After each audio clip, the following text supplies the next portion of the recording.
పావని గౌడ్ గారు అంటున్నారు. ఎందుకంటే ఇదంతా డైవర్షన్ పాలిటిక్స్ కాబట్టి ఏదైతే హైడ్రా మీద వస్తున్నటువంటి వ్యతిరేకతని డైవర్ట్ చేయడం కోసం ఇలాంటి ప్లాన్ చేశారు. ఇస్తారన్నటువంటి 6 గ్యారెంటీలు ఈ లేక ప్రభుత్వం తేలిపోయింది. ఈరోజు వాళ్ళ దగ్గర ఆ స్టఫ్ లేకనే ఇలాంటి నీచర్ దిగబడుతున్నారని చెప్పేసి ఆయన కూడా మాట్లాడుతూ ఉన్నారు. నిజంగా అటువంటి పాలిటిక్స్ ఉన్నాయంటారు ఇప్పుడు? రవి గారు మీరు మండించాలి నాకు. నేను అనలిస్ట్గానో జర్నలిస్ట్గా మాట్లాడలేను ఈ అంశాన్ని. ఎట్లా మాట్లాడతారు? ఒక మనిషిగా అన్నం తినే వ్యక్తిలా మాట్లాడతాను. ఎందుకంటే దాంతోపాటు అలా మాట్లాడుతున్నప్పుడు వాస్తవాలు మాట్లాడతాను. ఇంకొకటి ఒక తెలంగాణ వ్యక్తిగా, తెలంగాణ ఉద్యమకారుల్లో ఉన్న భాగంగా తెలంగాణ జరుగుతున్నటువంటి అన్యాయం వల్ల ఇది తెలంగాణ వెనక కుట్ర ఉంది దీని మీద. దీన్ని చేపట్టి నేను మాట్లాడేటప్పుడు కొంచెం ఆవేశంగా మాట్లాడుతుండొచ్చు, లేదా అన్పార్లమెంట్ లాంగ్వేజ్ వచ్చినా కూడా మీరు క్షమించాలి. కంట్రోల్ చేసుకుని మాట్లాడి లేదు కూర్చోట్లేదు. ఇంత దిగజారిన తర్వాత మనం మనిషిలా రియాక్ట్ కాకుండా ఆయన అంతా ఉద్వేగంగా మాట్లాడారు, కంట్రోల్గా మాట్లాడారు, అంత దిగజారిన రాజకీయాలు ఏంటి? ఎక్కడున్నాం? ఎక్కడి తెలంగాణ? ఎలాంటిది తెలంగాణ? ఏం తెలంగాణ? ఏ రాజకీయాలు? ఇట్లాంటి చెత్త రాజకీయ తెలంగాణలో ఎక్కడా లేదు, ఎప్పుడూ లేదు. ఈ సంస్కృతి లేదు, ఈ భాష లేదు, ఈ వ్యవహారాలు లేవు, ఇంత దిగజారు రాజకీయం లేదు. మనం పోలిస్తే పొరపాటు అవుతుందేమో కానీ ఇతర రాష్ట్రాలు మన పక్కన ఉన్నప్పుడు దిగజారు రాజకీయాలు చాలాసార్లు చూస్తున్నాం, ఉన్నాయని చాలాసార్లు కూడా చర్చ జరిగింది. అట్లాంటి రాజకీయం ఇక్కడ లేదే. ఆ వారసత్వం తెస్తున్నారు ఇక్కడికి. తెలంగాణ విఫల ప్రయోగం జరిగే కుట్ర ఉంది, అందుకోసం నేను మాట్లాడబోతున్నాను. ఇకపోతే ఈ కొండా సురేఖ గారు, కొండా సురేఖ కాదామే గుండా సురేఖన అనుమానం వస్తుంది. సురేఖ కాదేమో వంకర రేఖ, అసలు రేఖ కాదు, ఒక గుండు సున్నా. మంత్రి కాదు, ఆమె ఒక కంత్రి అని చెప్తున్నా నేనైతే. ఎందుకంటే ఒక స్త్రీ, ఆమె మహిళగా ఏం మాట్లాడాలో కూడా, మంత్రి హోదాలో ఉండ కూడా ఏం మాట్లాడాలో కూడా ఎవరో వేక్క మాట్లాడు హోదాలో ఉన్నటువంటి వ్యక్తి అనాలోచితంగా మాట్లాడానని చెప్పడం, దాన్ని మళ్ళీ సమర్థించుకో ప్రయత్నం చాలా హేయమైన చర్య. దానివల్ల ఇప్పుడు ఏమైంది? ఆమెకి నష్టమైంది. ఆమె చీకటి భాగవతాలు, వాళ్ళ కుటుంబ భాగవతాలు అన్నీ ఇప్పుడు వైరల్. మళ్ళీ ఆమె సర్టిఫికేట్ చేసి ఎస్ ఆ టాపిక్ నాదే, మా ఆడియో మాదే అని చెప్తాను. ఏం సాధించు? ఒక్క మాట మీడియాలో మాట్లాడినందుకు పాత ఎన్ని కూడా తీసి దాంట్లో పెడుతున్నారు. వినాలంటేనే బాగా మాయా అని చెప్పుకుంటుంది.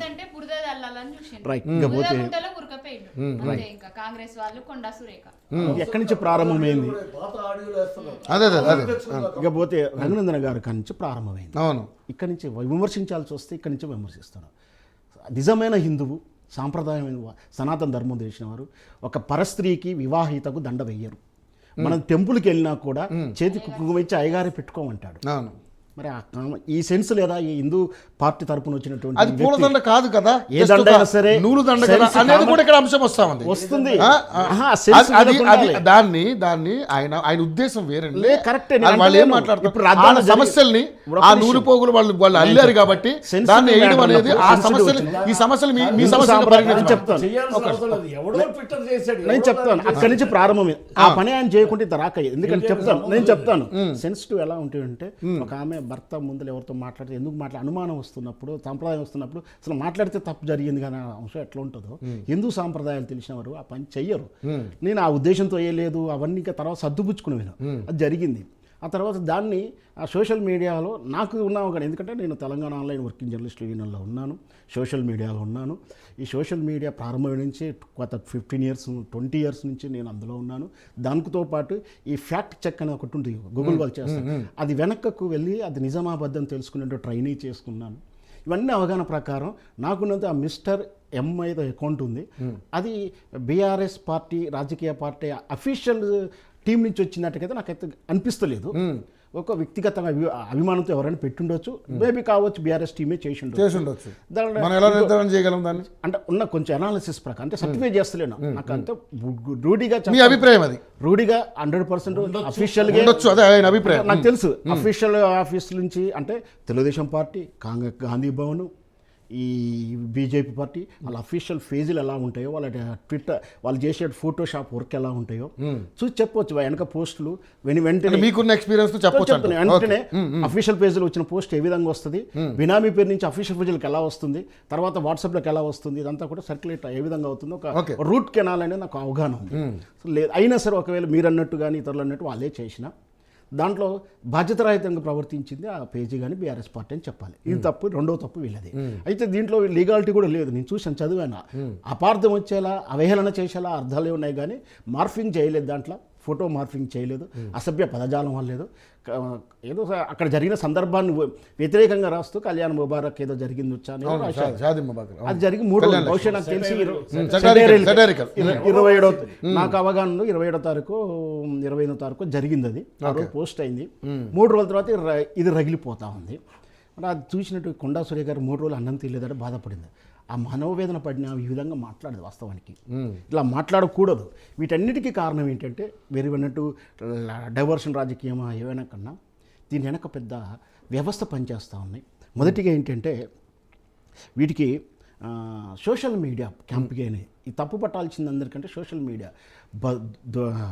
ఒక పీకే అంటే మన ప్రశాంత్ కిషోర్ అని ఒక వెధవ మొదలుపెట్టినటువంటి వ్యవస్థలు ఎదుటి వారిని పర్సనల్ అటాక్ చేయడం, ఎదుటి వాళ్ళని క్యారెక్టరైజేషన్ చేసిన వాని ఆ పీకే చేసినటువంటి ఆ తప్పుడు 2004 నుంచి ఎప్పుడైతే నరేంద్ర మోడీ గుజరాత్ ముఖ్యమంత్రి అయిండో అతను చేసిన అభివృద్ధి కన్నా చేయని అభివృద్ధిని చూపించుకొని రకరకాల ఎజెండా డైమెన్షనల్గా అంటే రకరకాల డైమెన్షన్ అభివృద్ధి లేకుండా అభివృద్ధులు చూపించడం, శత్రువుని అంటే ఇక్కడ ప్రతిపక్ష పార్టీని డ్యామేజ్ చేయడం, ఇవన్నీ కూడా ఒక ఎజెండా ప్రకారం చేసుకొని కాంగ్రెస్ ఏ విధంగా నష్టపోయిందో. కాంగ్రెస్ అంటే ఈ దేశంలో శత్రువు ఒక పాకిస్తాన్తో సమానంగా వాళ్ళని రకరకాల పేరుతో పిలుస్తున్నా నేను అనకూడదు ఆ మాటలు. జరిగిన నష్టాన్ని పూడ్చుకోవడానికే దిద్దుకోవడానికి వీళ్ళు సునీల్ కొనుగోలు అనే వ్యక్తిని ఎంగేజ్ చేసుకున్నారు. మన ప్రశాంత్ కిషోర్ దొంగ అయితే వీడు గజ దొంగ అయ్యిండు, వాడు వెదవైతే వీడు వెదవన్నారు అయ్యిండు. వాళ్ళు ఇస్తున్న డైవర్స్లోనే వాళ్ళు ఇచ్చిన గైడ్లోనే పనిచేస్తూ ఉంది. అబద్ధమైనా సరే 10 సార్లు నండి, ఆధారం లేకుండా 10 సార్లు నండి, దీన్ని పుషింగ్ చేసి లాస్ట్కు కొండా సురేఖ లాంటి మంత్రి కూడా అది నిజమని నమ్మే స్థాయికి వెళ్ళిపోయింది. ఆమె వాస్తవానికి ఆమె తప్పేం కాదు. ఆమెకు అలాంటి పుట్టింగ్ ఇన్పుట్ అలా విధంగా వెళ్ళింది. 10 మంది 10 సార్లు అనేసరికి ఆమె నిజం నమ్ముకొని ఇది బాధ్యతంగా ప్రవర్తించింది. ఖచ్చితంగా ఆమె మొదటిసారి తప్పుగా మాట్లాడి ఉంటే క్షమించవచ్చు, సరేలే ఏదో ఒకటి అనేది రాజకీయంగా ఆవేశంగా అనేది. తర్వాత దాన్ని సమర్థించుకున్నట్టు ఈవినింగ్ కూడా మాట్లాడడం అనేది చాలా అహేయమైన చర్య. దాంతోపాటు రేవంత్ రెడ్డి గారు సమంతకు వీళ్ళకు రేటు 100 కోట్లైనా ఏ విధంగా చేసినాం అని దాన్ని మళ్ళీ కామెంట్ చేయడం చాలా అసహ్యంగా అనిపిస్తుంది నాకు. వీటన్నిటికీ ఏంటి అంటే నిజంగా కూడా అనిపిస్తుంది రేవంత్ రెడ్డికి మొదటి నుంచి కూడా తెలంగాణ ఏర్పాటు ఇష్టం లేదు. తెలంగాణ విఫల ప్రయోగం చేయడానికి మీరు ఎలా చెప్తారు, మీరు ఎలా నిర్ధారిస్తారు? తెలంగాణ అభిమానం ఉన్నాడు. నేను దానికి చెప్తాను. తెలంగాణ ఇప్పుడు నేను చెప్తాను. ఇప్పుడు నేను చెప్తున్నా తెలంగాణకు ఎక్కడ అన్యాయం జరుగుతుందో అని అనిపించినప్పుడే నేను మనిషిగా మాట్లాడతా, తెలంగాణ వాదిగా జర్నలిస్ట్గా మాట్లాడని చెప్పాడు. జర్నలిస్ట్గా మాట్లాడితే నాకు కొన్ని హద్దులు ఉంటాయి, కొన్ని రిస్ట్రిక్షన్స్ ఉంటాయి. ఏదైనా మాట్లాడేటప్పుడు ఆధారం చూసుకుని మాట్లాడాల్సి చెప్తాను. ఎందుకంటే తెలంగాణ విఫల ప్రయోగం చేయాలి అంటే తెలంగాణ సుస్థిరంగా పరిపాలించుకోలేరు.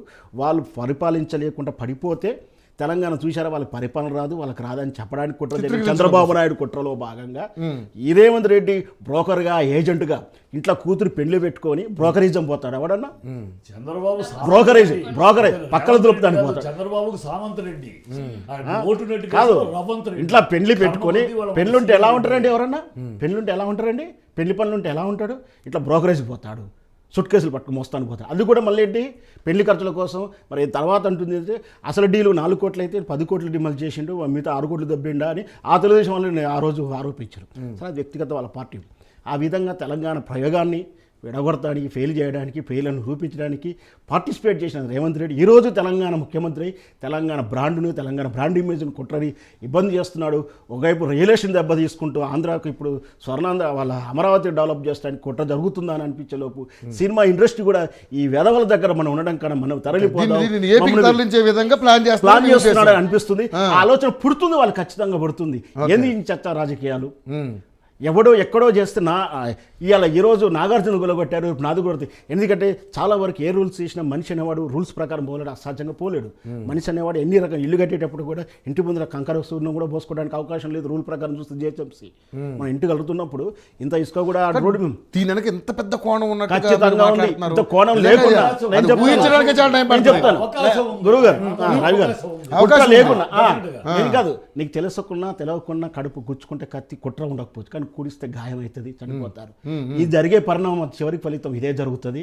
ఈ రేవంత్ రెడ్డిని ఇలాగే మనం కొనసాగించిన, ఈ పాలసీని ఇలా కొనసాగించిన, రేవంత్ రెడ్డి తప్పు దిద్దుకోకుండా ఇది ఖచ్చితంగా ఇలాంటి ఫలితాలు వస్తాయి. రియల్ ఎస్టేట్ ఆల్రెడీ పోతూనే ఉంది.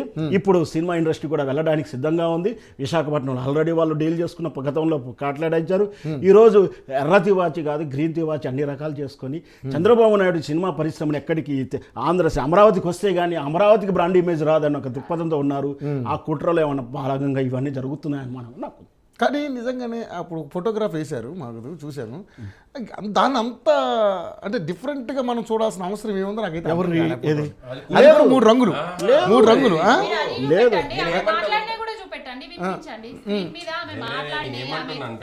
తప్పేం లేదు, నేనేమంటున్నా తప్పేం లేదు అనుకుంటే తప్పలేదు. ఎట్లా ఉందంటే రూల్ అండ్ రిథమ్ లేదు. రవి గారు ఎవడో పడితే ఏది పడితే ఇట్లా ట్రోల్ చేస్తుంటే ఎవడు పడితే ఏదైనా ఆ ట్రోల్ నేను కూడా ట్రోల్ చూసి ఇది మీ అఫీషియల్ పేజ్ నుంచే వచ్చింది అనేది వీళ్ళు వాళ్ళ వాదన. చాలా తప్పు అది.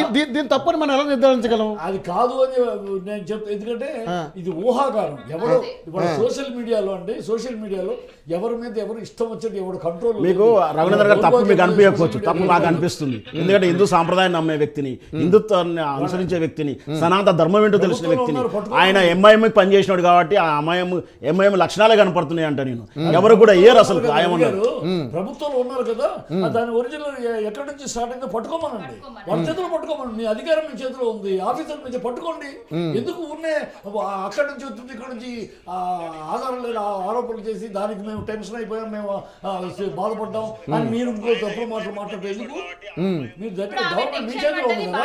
ఇప్పుడు ఫోన్ ట్యాపింగ్ అని ఎప్పటి నుంచి మాట్లాడుతున్నారు?